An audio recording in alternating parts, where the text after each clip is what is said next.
ராகுல் அவர்கள் முதலமைச்சர் மு.க. ஸ்டாலின் அவர்களை கட்டி அணைச்சு தான் வாங்கிட்டு வந்த இனிப்பை கொடுத்திருக்காரு. இத பத்தி தன்னோட எக்ஸ் பக்கத்துல ரொம்ப நெகிழ்ந்து போய் பதிவிட்டிருக்காரு நம்ம முதல்வர். Elder brother Stalin, I don't call any other politician brother. என்னுடைய அருமை சகோதரர் ராகுல் காந்தி அவர்களே, நாட்டுக்கும் மாநிலங்களுக்கும் நம்பிக்கை அளிக்கும் வகையில ராகுல் வாக்குறுதிகளை கொடுத்திருக்கிறதாகவும் பாராட்டினாரு. இந்த எலெக்ஷனோட ஹீரோ யாருன்னு கேட்டீங்கன்னா காங்கிரசினுடைய தேர்தல் அறிக்கை தான். கன்னியாகுமரியில நம்ம விஜய் வசந்த் அவர்களுடைய பிரச்சாரத்தை பாத்தீங்களா? கோடையில திடீர்னு பெஞ்ச மழையில கூட விடாம பிரச்சாரத்துல ஈடுபட்டாரு. அப்ப மழையில நனைஞ்சுக்கிட்டே பொதுமக்கள்ல சில பேர் மாலை அணிவிச்சாங்க. துரோகம் பண்ணவங்களை கன்னியாகுமரிக்குள்ளேயே வரக்கூடாத அளவுக்கு மக்கள் ஓட்டு போட்டு கோபத்தை காட்ட போறாங்க. மோடி அடிக்கடிக்கெல்லாம் வந்தது கிடையாது. மக்களுக்கு எதிர்ப்பா ஒரு சட்டத்தை வந்து ஏற்றணும் அப்படின்ற டைமுக்கு மட்டும் கரெக்டா வருவார்.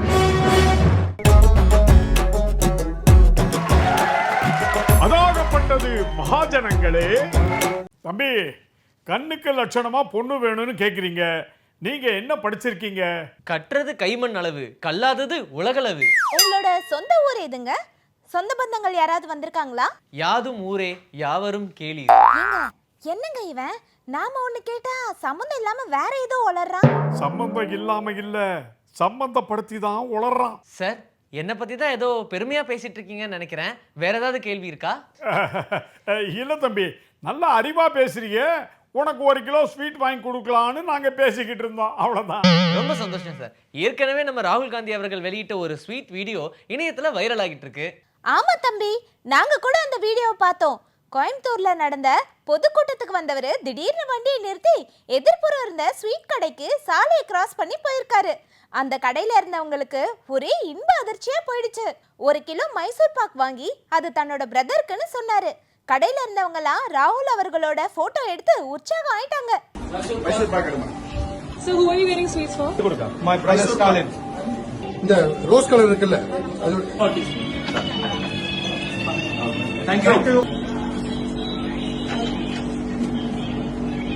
எளிமையும் அன்பும் நிறைந்தவர் ராகுல் அவர்கள் அப்படிங்கிறதுக்கு இந்த சம்பவம் மேலும் ஒரு எடுத்துக்காட்டா ஆயிடுச்சு. விழாவில் ராகுல் அவர்கள் முதலமைச்சர் மு.க. ஸ்டாலின் அவர்களை கட்டி அணைச்சு தான் வாங்கிட்டு வந்த இனிப்பை கொடுத்திருக்காரு. இதை பத்தி தன்னோட எக்ஸ் பக்கத்துல ரொம்ப நெகிழ்ந்து போய் பதிவிட்டிருக்காரு நம்ம முதல்வர். அது மட்டும் இல்ல, ராகுல் அவர்கள் ஸ்வீட் வாங்கின வீடியோவை காங்கிரஸ் கட்சியின் சமூக வலைதள பக்கத்துல இருந்து பகிர்ந்திருக்காரு. இனிப்புக்கு மேல இனிப்பான செய்தியா இருக்கே சார். சரி, நம்ம முதல்வர் ஸ்டாலின் அவர்கள் தன்னுடைய எக்ஸ் பக்கத்துல என்ன பதிவிட்டு இருக்காரு? அன்பிற்கும் உண்டோ அடைக்கும் தாழ். எனது சகோதரரின் இனிய செயலால் நான் பரவசம் அடைந்தேன். ஜூன் 4ஆம் தேதி இந்தியாவிற்கு இனிப்பான வெற்றியை தரும் அப்படின்னு குறிப்பிட்டிருக்காரு. ஜூன் 4ஆம் தேதி ராகுல் அவர்களுக்கு மட்டும் இல்ல, இந்திய மக்களுக்கே இனிப்பான செய்தியா வரும்னு தான் நினைக்கிறேன். கோயம்புத்தூர்ல நடந்த பொதுக்கூட்டத்துல முதலமைச்சர் அவர்களோட இணைந்து பிரச்சாரம் மேற்கொண்ட ராகுல் அவர்கள் பேசிய பேச்சும் செம்மையா இருந்துச்சு. எனக்கு தமிழ்நாட்டுக்கு வரதுன்றது ரொம்பவே பிடிக்கும். நான் தமிழ்நாட்டை விரும்புறதுக்கு பல காரணங்கள் இருக்கு. மொழி, கலாச்சாரம், வரலாறு இதெல்லாம் இப்போ வரைக்கும் எனக்கு ஒரு வழிகாட்டியா இருக்குன்னு சொல்லியிருக்காரு. அப்படி பேசின அவரோட பேச்சு என்ன மாதிரி பல பேரை மெய்சிலுக்க வச்சிருச்சு. Love Tamil Nadu for many reasons. For me, the people of this state, your language, your history, they are a guide. They show me and give me direction. The affection and love all people of Tamil Nadu give me helps me in my work and inspires me.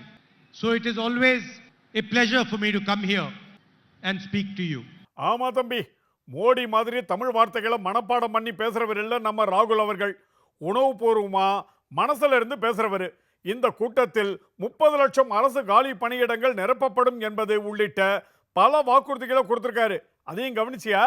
NEET தேர்வு விலக்கு அளிப்பது தொடர்பா தமிழக மக்கள் முடிவுக்கு விட்டு விடுவோம். தமிழக விவசாயிகள் டெல்லியில் போராடினார்கள், அவர்களுடன் பேசினேன். குறைந்தபட்ச ஆதரவு விலை நிச்சயமாக வழங்குவோம். மோடி அரசு 16 லட்சம் கோடி ரூபாய் செல்வந்தர்களுக்கு கடன் விலக்கு அளித்தது. நாங்கள் வெற்றி பெற்றால் விவசாய கடன் தள்ளுபடி செய்வோம். பெண்கள் முன்னேற்றத்திற்கு தேவையான உதவிகள் செய்து தரப்படும் அப்படின்னு ஏகப்பட்ட வாக்குறுதிகளையும் கொடுத்திருக்காரு. The first thing we are going to do is address the issue of unemployment in the country. There are 30 lakh vacant government jobs. We are going to hand those jobs to the youth of this country. தமிழக மக்களுக்கும் எனக்கும் உள்ளது குடும்ப ரீதியான உறவு. தமிழக மக்கள் மிகவும் புத்திசாலிகள். தமிழர் நாகரிகம் தொன்மையானது. யாரை அங்கீகரிக்க வேண்டும் என்பது அவர்களுக்கு நன்கு தெரியும். உங்களுக்கென்று தனி வரலாறு இருக்குன்னு சொன்ன ராகுல் அவர்கள் பேசிய பேச்சு உண்மையிலே உணர்வு பூர்வமா தான் இருந்துச்சு. மோடி, அதானி, RSS ஆகியவற்றுக்கு தமிழக மக்களின் குரல் சில கேள்விகளை கேக்குது.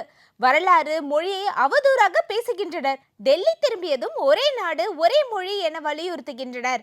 மற்ற மொழிகளை அங்கீகரிக்க கூடாது என்பதற்கு இவர்கள் யார்? இங்கு வந்தால் தோசை பிடிக்கும் என கூறிவிட்டு இங்கிருந்து சென்ற பின் தமிழக கலாச்சார மொழியை அவதூறாக பேசுகின்றனர் அப்படின்னும் ராகுல் அவர்கள் வெளுத்து வாங்கியிருக்காரு. The moment I raised the Adani issue, immediately they took away my membership and my house. I was quite happy that they took my house. I didn't want their house. Millions of people in Tamil Nadu will open the door of their house for me because I don't have a political relationship with you. I have a loving family relationship with you. You come here and you say, I like dosas. And then you go back to Delhi and you say, one nation, one leader, one language. Why one language? Why not space for Tamil? Modi ji, you might like dosa. You might like vadas also. But that is not the issue here. Nobody cares whether you like dosa, you like vada. We care whether you like the Tamil language. நான் இது வரைக்கும் அரசியல்ல யாரையுமே அண்ணன்னு கூப்பிட்டதில்ல. எனக்கு ஒரு அண்ணன்னா அது ஸ்டாலின் அவர்கள் தான் ராகுல் காந்தி அவர்கள் சொன்னாரு. இதுக்கு முன்னாடி பேசின ஸ்டாலின் அவர்களும் பிரதர் ராகுல்னு பாசமா கூப்பிட்டிருக்காரு. My brother Stalin, elder brother Stalin. I don't call any other politician brother, huh? இந்தியாவினுடைய நம்பிக்கை நாயகன் டியர் பிரதர் என்னுடைய அருமை சகோதரர் ராகுல் காந்தி அவர்களே. ஆமாங்க, இது வெறும் அரசியல் வார்த்தை இல்ல, உணர்வு பூர்வமான உறவு. கூட்டத்துல பேசின முதல்வர் ஸ்டாலின் அவர்கள் காங்கிரஸ் தேர்தல் அறிக்கை தான் ஹீரோனோ, திமுக எப்போதும் சோதனை காலத்துல காங்கிரஸோட துணை நிற்கும்னு பேசினாரு. நாட்டுக்கும் மாநிலங்களுக்கும் நம்பிக்கை அளிக்கும் வகையில ராகுல் வாக்குறுதிகளை கொடுத்திருக்கிறதாகவும் பாராட்டினாரு. காங்கிரஸ் கட்சியினுடைய கைகளை வலுப்படுத்த திமுக தோளோடு தோள் நிற்கிறது. திமுக எப்போதும் சோதனை காலத்தில் காங்கிரஸ் கட்சியோடு இருக்கக்கூடிய கூட்டணி கட்சி. அதே நேரத்தில் எப்பொழுதும் வெல்லும் கூட்டணி நம்முடைய கூட்டணி.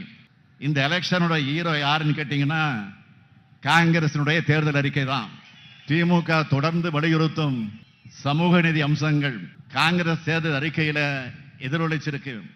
பிரதர் ராகுல் அவர்களே வருக, புதிய இந்தியாவுக்கு விடியல் தருக.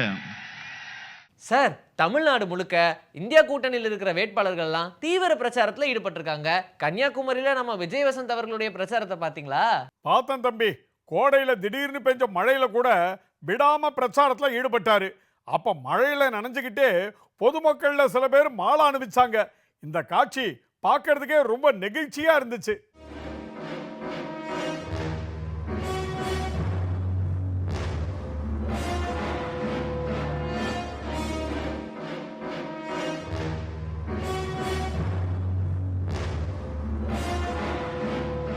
கன்னியாகுமரியில தமிழ்நாடு மாநில ஊடக பிரிவு தலைவர் ஆனந்த் ஸ்ரீனிவாசன் அவர்கள் பேசின பேச்ச பாத்தீங்களா? செமையா இருந்துச்சுல?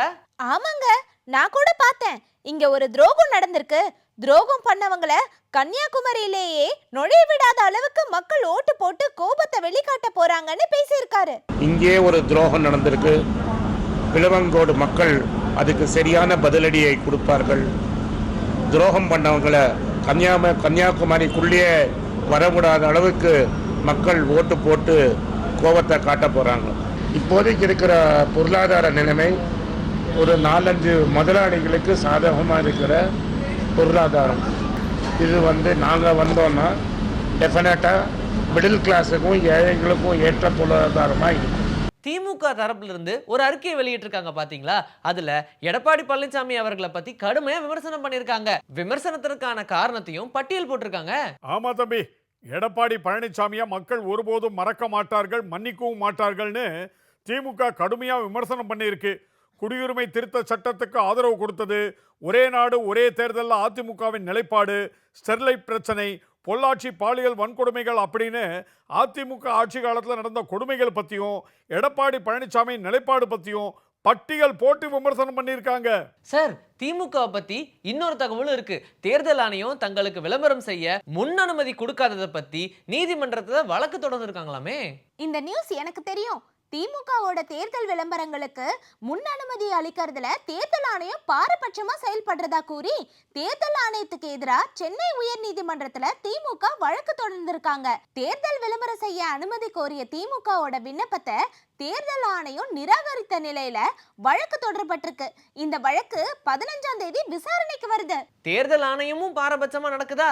எல்லாமே மோடியின் கட்டுப்பாட்டிலையும் பாஜகவின் கட்டுப்பாட்டிலையும் இருந்தா மக்கள் என்ன செய்வாங்க? நாடாளுமன்றத்துக்கு கூட பிரதமர் மோடி ஒழுங்கா வரதில்ல, கௌரவ நடிகர் மாதிரி தான் வராருன்னு எம்பி கனிமொழி அவர்கள் கூட பேசியிருந்தாங்க.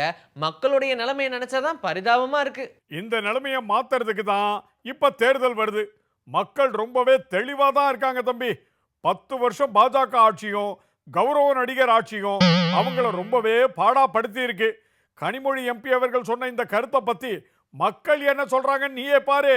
பாராளுமன்றன்றது பாராளுமன்றம் கூடும்போது பிரதமர் வந்து ஒரு நல்ல திட்டங்கள் அந்த திட்டங்கள் சொல்கிறதுக்கோசம் அவர் அடிக்கடிக்கு வந்து போனால் நல்லாயிருக்கும். மோடி வந்து பார்த்தோன்னா அடிக்கடிக்கெல்லாம் வந்தது கிடையாது.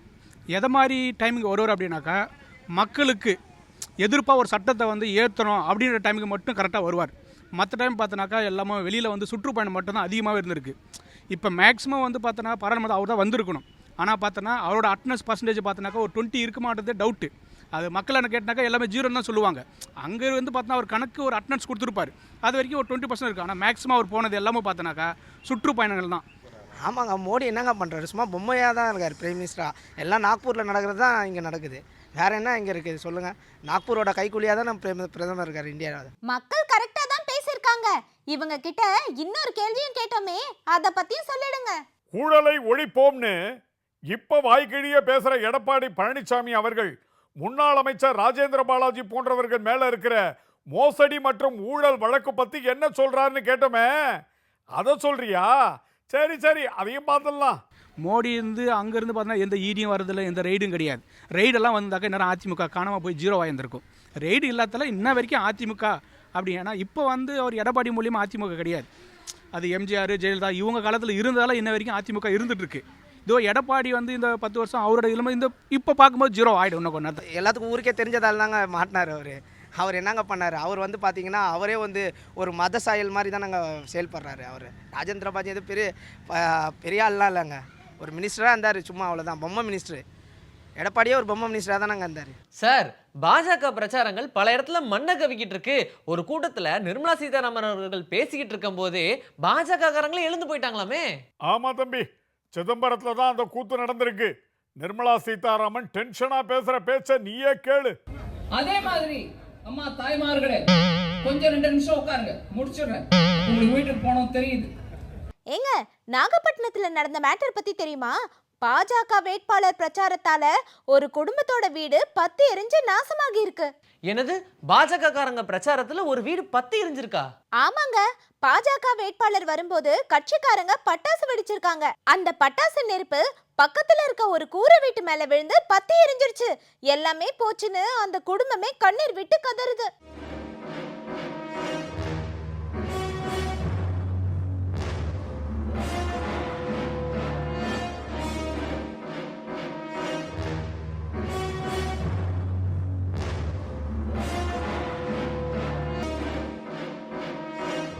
பாஜக மட்டும் ஆட்சிக்கு வந்தா நாடே கதற வேண்டியதுதான். அதுக்கெல்லாம் மக்கள் விடமாட்டாங்க தம்பி.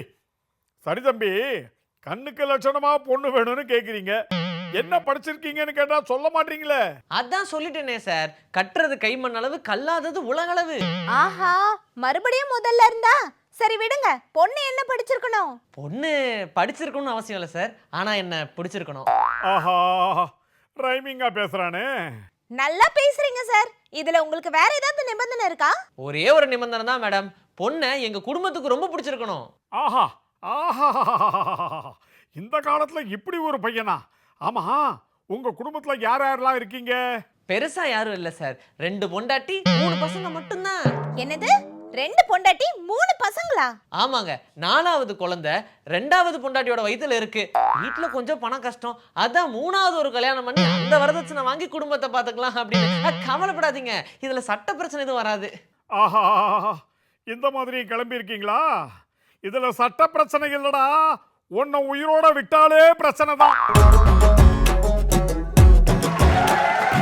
அதாக ஏற்பட்டது மகாஜனங்களே.